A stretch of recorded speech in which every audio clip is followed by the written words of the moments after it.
Today I have a very excited Erica as a guest designer on the Ellen Hutson YouTube channel.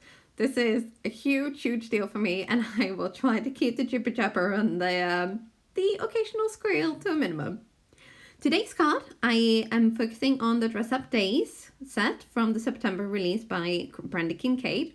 I'm also going to combine this with the Hot Mess Leading Lady, which is one of my favorite leading ladies. The idea I had for my card was to do a one layer stamping and coloring. So I actually thought I was going to be a little bit clever and kind of do a bit of a blueprint for my stamping.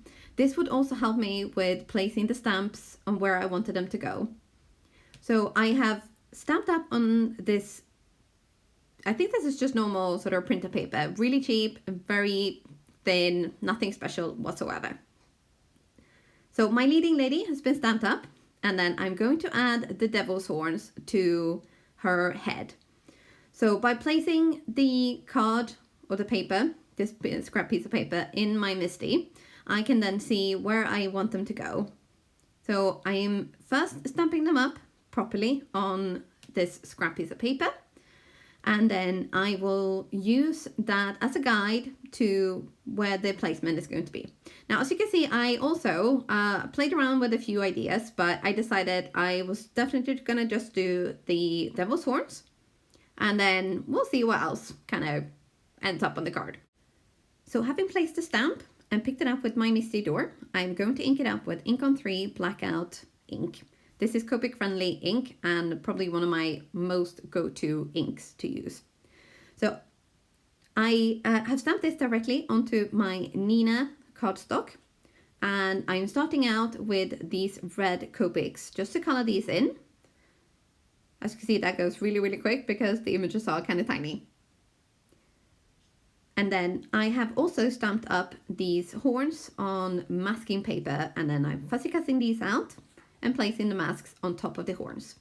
Then this panel goes back into my MISTI, and it is time to place our Hot Mess Leading Lady. And again, pick that up with the MISTI door and ink it up with my Ink on 3 Blackout Detail ink. I did end up stamp this image twice just to make sure I have a really solid imprint.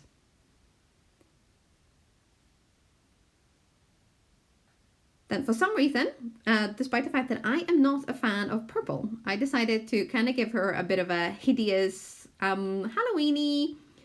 I'm trying, I don't really care about Halloween, but I'm trying outfit sort of thing. So it's kind of like, instead of an ugly Christmas sweater, she's got an ugly Halloween sweater. To complete her outfit, she also got a hideous orange skirt. And then I colored in all the skin with some other Copic markers. And quickly moving on to the hair, that got a little bit of details as well. I know it looks like this goes really quick, but I must have spent hours and hours on this actual coloring. And here, because I had the idea of adding some texture and funness to the sweater to really make it kind of hideous, I'm doing like a negative mask. And the reason for this is because I wanted to do some heat embossing onto her sweater for pattern and funness. So I've cut out the negative mask and placed it onto my card. And I am going to use the big bat to make a really quite sort of tacky pattern. So with my mask in place, I'm getting my anti-static tool out. And I like the little bag kinds because I do find that they just cover the image or the paper so much better. I'm going over this really well because I only want heat embossing powder on the actual bat. And then with my Versa mark, a very thorough dabbing, even in a time lapse. I'm stamping up the bats in a bit of a random pattern just to kind of, add texture and that funness. Because even though, like on a real life sweater, this would look truly hideous, on a card it does look more fun, doesn't it? Now I've used black embossing powder, and we're going to set this, first I'm going to peel off the mask, and then we're going to set this with the heat gun.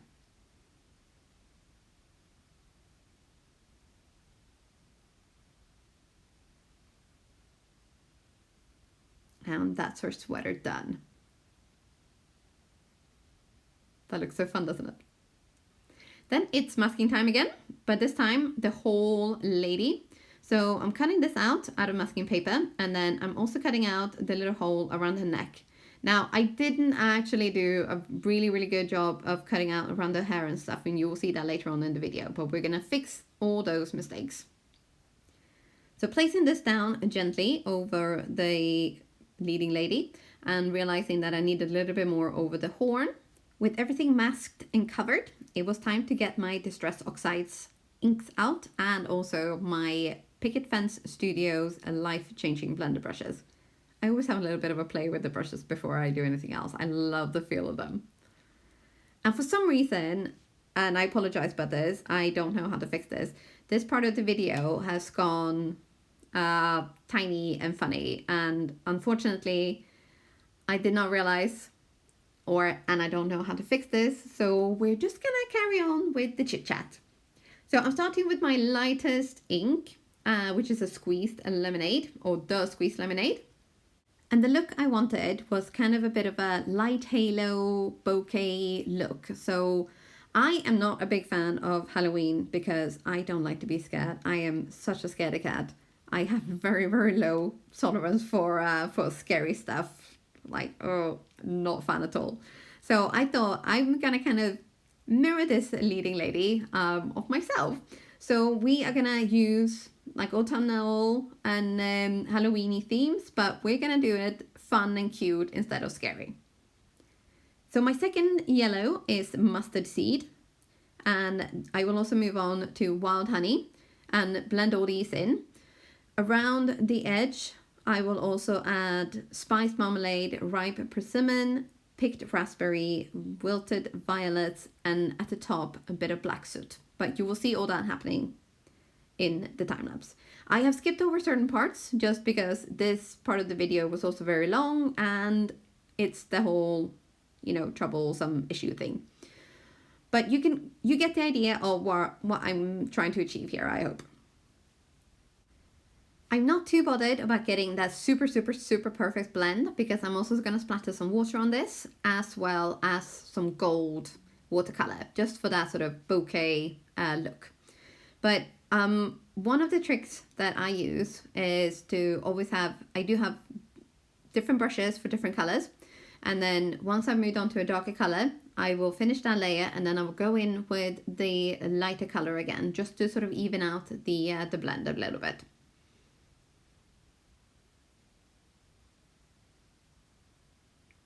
So this is my last color now. I do, at the top there you can see I have iced spruce owls as well, but I didn't actually end up using this one. I went straight for the black soot. You might think it's a bit harsh to add black, but it also does bring in the whole nighttime feel as well as darkening some of the colors. If you only add a tiny, tiny little bit, you can actually just make your color much, much darker. So we are gonna peel off the mask and you will see that in some areas it's perfect, managed to get it just right. And then look at that. Right, so what I've done is I have trimmed down the mask and I did this off camera, put it back on and blended a little bit more, but I didn't still quite get it quite right. So I have done a little bit more ink blending very, very, very gently with one of the smaller tools in the blender brush set.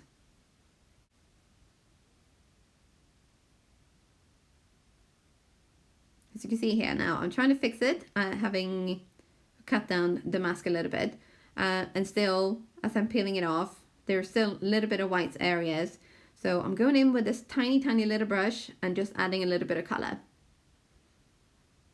Then, when I'm happy with the ink blending, put the mask back on, getting some water out, split a splatter.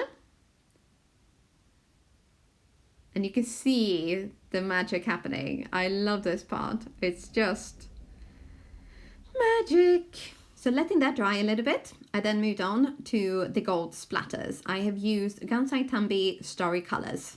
And this I do believe is either the red gold or the champagne gold. I've splattered it very, very generously. With my background dried, it was time to start building up the card.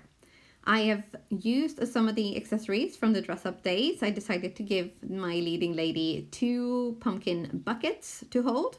I also stamped up a sentiment on a banner and finished it off with a word die for the boo. This is layered up 3 times in black cardstock just to give it a little bit of dimension. I also added a very, very generous helping of glossy accent to make it really stand out and be shiny. And with that, my card is pretty much done. All the products I've used for this card will be listed below, as well as in a blog post on the Ellen Hutson blog. Thank you so much for spending this time with me today. I hope you have enjoyed watching this video and spending some time with me as well. Before I go, I would like to extend a huge thank you to Ellen and the team for having me. I have had the best time. Thank you so much. Bye!